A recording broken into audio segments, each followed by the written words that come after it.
welcome back to Awaken English. Today we are going to focus on exploring a question 4 plan for the Pearson Edexcel English Language Paper 1. This is sometimes a trickier question for students to approach, especially as we get into the longer analysis. So it's really good to focus on planning as part of your revision strategy. Now, for a question 4, you're going to be focusing on a source that you're familiar with. I would recommend just spending about 18 minutes on this question, so watching your timings is a key part of the strategy for your exam success. In terms of the assessment objectives for this question, you need to understand and analyse how writers use linguistic and structural devices to achieve their effects. So we're going to be focusing on that for Explorer's Daughter, written by Kari Herbert as part of your Non-Fiction Anthology. So looking at a typical question that you might get in June 2018 for Beyond the Sky and Earth, you had, in what ways do writers use language and structure to convey their impressions of Bhutan? So that could be a really typical question that you get for Explorer's Daughter as well, convey her impressions of Inuit culture. Similarly, in 2019, we had, again, language and structure to show reactions in Passage of Africa to people he encounters in Somalia. So you see kind of a similar theme that's appearing in each of the questions here. So we are going to focus on our question 4 plan for explore the writer's perspectives on hunting using the language and structure. Now, why is it so important that we plan our response, especially as part of our revision strategy? Whether you're tackling a transactional writing task, a literature essay, or your non-fiction like this, the planning is a foundational stage in terms of having clarity and control in your writing. So I'm going to talk you through each step to make sure that you can turn your ideas into confident and focused response, and no more panicking when that clock is ticking. We're going to break down that key exam strategy and help you plan a top level response for a question like this. Planning helps you build clarity of thought, okay? It makes you organize your ideas logically so you're not scrambling for a structure when you're under time pressure. It improves your focus on the question itself. So by breaking down the task and deciding on your key points ahead of time, you're ensuring that every paragraph you're writing serves a clear purpose and ties to the question that you've been given. There's nothing worse than beautiful language analysis that doesn't answer the question and can't be awarded marks for it. It also develops your speed and confidence. The more you practice planning, the quicker and more automatic it comes in the real exam. So I'm going to talk you through kind of the more metacognitive processes of planning to improve your planning skills. And it does sharpen your analysis and your evidence selection as you get better at picking out the best quotations and examples rather than just the ones that you spot or remember first. So for a question like this, if we're looking at perspectives, it's really important to explore the text as a whole and how in Explorer's Daughter this perspective shifts. I think it's fair to say that initially Kari Herbert suggests that she's quite conflicted in her view. If you look at the blurb itself, she describes that as a small child, she, with her family, lived with Inuit people. So she has that first-hand experience. So that's something that we're going to draw on initially. Okay, so there's a little strategy for you for the exam is don't forget you can use that blurb as part of your analysis and to explore that personal connection that she has. Now, you probably want to look around line 50 in the text itself, between line 50 and 55. She's describing this kind of conflict that she has, this foolhardy exercise that one could only inspire respect, and yet at the same time, my heart also urged the novel to dive, to leave, to survive. In a plan, you don't have to write the whole quotation, but we're looking there, line 50, 51. My heart to dive, to leave, to survive. And then you want to also be drawing out the importance of that tricolon and the influence that has. This is a really emotional response that she has. And also that language of, just in the very next line, this dilemma. So there's our secondary supporting evidence, which is always really helpful to plan out. So initially when she's looking at perspectives and hunting, she's demonstrating herself as quite conflicted. She has that personal first-hand experience, not only of growing up in that culture, so understanding elements of that culture, but also appreciating that modern perspective of hunting and that emotional reaction. This is quite constant when she talks about staying with her. It's important that she's demonstrating that balanced perspective. But initially when she begins her extract, she's really focusing more on the description of the narwhal and the hunters and the beauty and the grace that they encapsulate.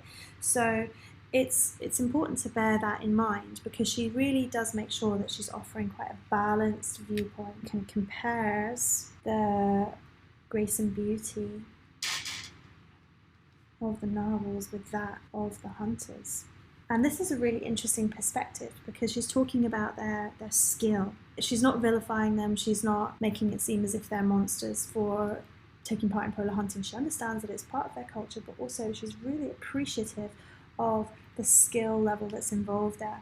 So if you look at that first paragraph in the main body of text that begins 2 hours after, she's describing just how beautiful and intense and almost mythical this setting is, and the narwhals that you see. The naked eye could see the plumes of spray from the narwhal catching the light in a spectral play of colour. I looked across the glittering kingdom in front of me. The evening light turned butter gold, glinting off man and whale and catching the soft billows of smoke in a lone hunter's pipe. So it was beautiful imagery. This sense of tension and anticipation as well kind of builds throughout this first section. It's a slow beauty, and even the hunters themselves, their skill keeps them still and quiet, whereas we have that contrasting with her frantic actions as the author. I took a sharp intake of breath, and demonstrating, she's slightly at odds with this environment, but it's full of anticipation. It's beautiful. Look at that line at the very end of that paragraph. It says, I fell to wondering if the narwhal existed at all, where instead mischievous tricks of the shifting light. This image that they're almost surreal, ethereal creatures. She really touches on that, because it's important to offer that respect for the animal that the Inuits are hunting, but also appreciation of the skill involved in capturing this creature. So I'll just add that here as a good quotation there for the beauty and grace. I fell to wondering, all those images of the plume of spray. I love that idea of catching the light in a spectral play of colour. That's a beautiful quotation. We've got so much imagery to draw out there as well. And then she kind of makes reference to her movements that are a little bit more frantic, whereas in contrast the hunters themselves were close enough to touch the narwhal with their bare hands, yet they never moved. Look at that level of discipline, of control that they demonstrate. And then she goes into more informative information, but it's really important to have this balance. So I think in terms of starting our questions and our planning, it's best to get all of your ideas down first, and then looking at the best logical way in which to approach a question like that. So as I mentioned, she then moves on in terms of her writing to kind of more factual detail that would befit the travel log, memoir style of her writing. Then she kind of focuses on giving us the factual information around hunting. I will also, of course, read all of this out because my handwriting is a little bit more cursive, so I'll go through it all in the final stages. So this is a perfect opportunity to kind of link it to the travel log and memoir form. I want to be making those wider comments on the macro structure, and then addressing that second paragraph there from about line 17 onwards, the idea that the narwhals are a central contributor to the survival of hunters, and be an excellent quotation to use for this question for the purpose of supporting you on writing these quotations out more fully. But when you're planning, you want to be aiming for about 5 minutes, so you don't need to write quotations out in full. You can take highlighters into the exam with you, so I would recommend highlighting the quotations that you need. If you're working on an online exam, as some of you have shifted to, then make sure that you are highlighting on your online page, because you can do that. There are options to do that, so you will be practicing that in Sandbox. And the more familiar you are with that setup, the better. So, essential contributor to the survival of the hunters, and then she goes on to describe all the ways in which they use it in real detail here. It's crucial for their survival. The matak, or blubber, of the whale is rich and necessary minerals and vitamins, and in a place where the climate prohibits the growth of vegetables or fruit, this rich source of vitamin C is the one reason why the Eskimos never suffered from scurvy. So I think there's another crucial quotation, which we will add. And she's kind of drawing on this idea that it's a kind of cultural, historical element of their survival as well. Beginning then our next quotation with 4 centuries. The blubber of the whales was also the only source of light and heat, and the rich dark meat was still a valuable part of the diet for both man and dogs. A single narwhal can feed a team of dogs for an entire month. So the clarity, so the importance of that narwhal meat and how it's played a crucial role culturally for such a long time. So 4 centuries, that long quotation there is really, really useful. So part of the purpose behind doing this is she comes to terms with the need for the hunt, despite the beauty of the creature, the grace of the creatures, and maybe her modern sensibilities around the idea of hunting. But actually here, she's really justifying the need for hunting, and the justifications include their traditional role in society. So this isn't something that's taken lightly, and it's also something that's crucial for survival. So I'm going to add that keyword in here because it's one that she's used before as well, survival. They need this meat. And then later on, she also begins to unpack the why when she talks about the isolation of this community in the Arctic. But before we get into that, let's just continue chronologically through our text. And we see that she then starts to shift and offer an alternative perspective. Now, this is a really crucial strategy that I want you to bear in mind when you're looking at your section B in your transactional writing as well. You have to include an alternative perspective to demonstrate that balance, but you don't want to stay on that alternative perspective because then you aren't really reinforcing your overall opinion. So once the Inuit perspective has been given, and she kind of foregrounds that, which I think is a really interesting way to go because she's setting up her personal and emotional connection with that in the first instance.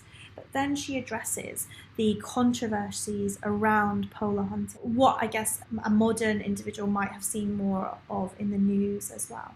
Okay, so this will probably naturally lead us on to our last point. And she also explains then afterwards the necessity of those for survival because of the isolated environment. So let's just look at some of those controversies that she then deals with.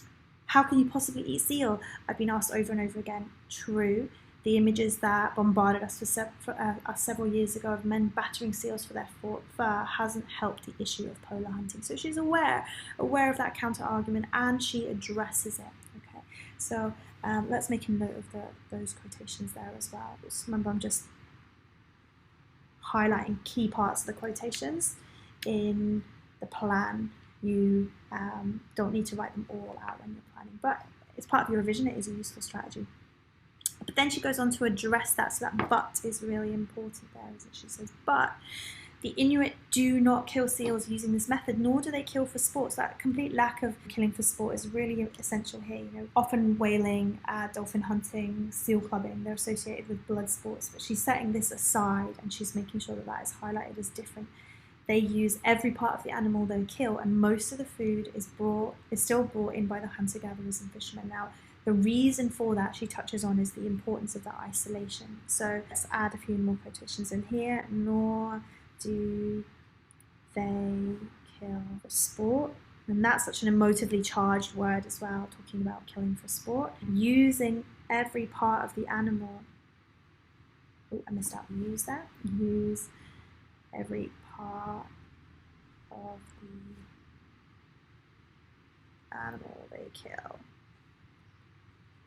So that in itself also demonstrates a level of respect that they have for the animal and appreciation of what the animal is giving them in sustaining their life and their livelihoods. So imported goods can only ever account for part of the food supply. So that now this is interesting actually when we get into kind of the structure of the language here. So we can't attribute a typical way of living to Inuit culture in such an isolated and remote and brutal environment. There is still only one annual supply ship that makes it through the ice. So they must be very precise and careful about what they are bringing in there. And a small twice-weekly plane from West Greenland can only carry a certain amount of goods. So look at this here, we have can only, still only, can only, really reinforcing that isolation. And how hunting is and the words here is actually hunting is still absolute necessity. So these are all the quotations and ideas that we could possibly use for a question like this.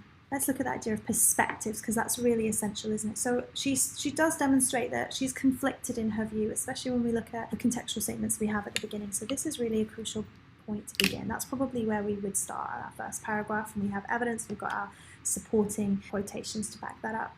And then she dives straight into actually just giving us that detail on the narwhal and the hunters, okay? Because she's not just saying hunting is bad. She's not offering such a binary perspective as also they need hunting. She's painting us that picture. She's allowing us to see it through their eyes. And that's what's so important about that travelogue style, is that first-person perspective, that immediacy that's tied to that perspective, because it just grounds us and allows us to focus on their culture in a way that she has experienced it. And then, just like you would do with any good transactional writing piece, you would also make sure that you're giving that factual detail. So then that follows. So this would be a natural kind of development of your argument. So one paragraph each, and on the third paragraph, we've got lots of really crucial evidence that we discussed here. So she focuses on that factual detail, on how the narwhals are used once they're killed. And so again, linking to that travelogue style, informing us. You know, she's not just trying to convince us or persuade us, she is also informing us of the importance of that essential contributor to the survival of the hunters. The climate prohibits the growth of vegetables or fruit, this rich source of vitamin C. So this is, for centuries, has been an important part of their survival. And that leads us really nicely on to a fourth and final paragraph on, once she's addressed that Inuit perspective at the beginning, she's described in detail the hunt that's taken place and the beauty and the mystical elements that surround that. She then addresses those polar hunting controversies, and she gives us lots of perspectives of how it might be seen, but then also immediately destroys that and explains that that's actually not the case here. And that nice tricolon here, really reinforcing through the structural elements of her work, can only carry highlights their isolation and separation from the rest of society. So it isn't just as easy as attributing our modern perspective to hunting. She offers a really, in terms of the writer's perspective, it's very balanced, it's very understanding. She is aware that she's bringing her own emotional attachment to it. You know, my heart urged the narwhal to dive, to leave, to survive. But as well as that, she's also demonstrating a really clear perspective by the end, that she thinks that this is essential.